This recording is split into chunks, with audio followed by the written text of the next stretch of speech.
When we say that the totality of being, or what we call God, is self-created and needs no creator, our mind immediately raises a logical question. How can something create itself?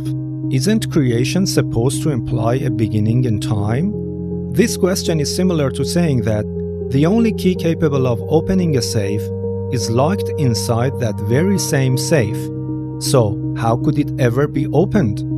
To most people, God must have started at some point in time, and if we say that He brought Himself into being, it seems like a contradiction. How could something that doesn't yet exist bring itself into existence? The key to resolving this apparent paradox lies in correcting our misunderstanding of time. We tend to think of time as something independent of existence, as if it were an external, linear, ever-moving stream flowing from past to future. But in truth, time is not outside of being. It is within it. On the human level, we are confined to a linear perception of time. But for the totality of being, time has no such meaning. To better grasp the relativity of time, consider a simple example. Suppose one person says, "I'll call you at 9 p.m." and the other replies, "I'll call you at 9 a.m." From our viewpoint, these two moments are 12 hours apart. But if one person lives in the east and the other in the west, their calls could actually happen simultaneously, because 9 p.m. for one is 9 a.m. for the other. Even in this simple example, we can see that our sense of time depends on perspective, not on an absolute reality. The next step is to understand the very nature of time.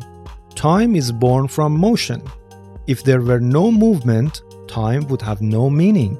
If everything in existence were to stop completely for a moment, our perception of time would stop as well. So, time has no independent reality. It is a mental framework we apply to the movement of the world around us.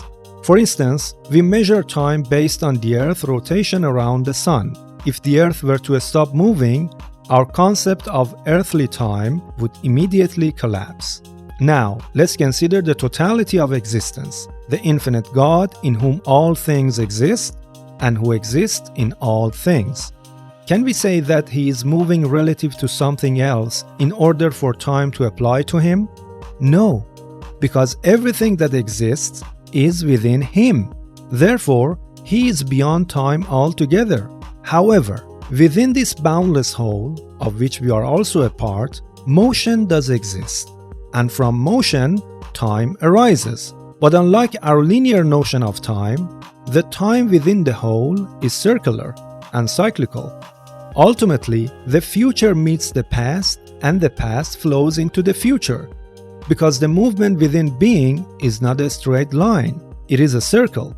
And since time is born from motion, time itself is circular as well. To see this more clearly, imagine traveling around the Earth. If we head south and never stop, we'll eventually reach the South Pole.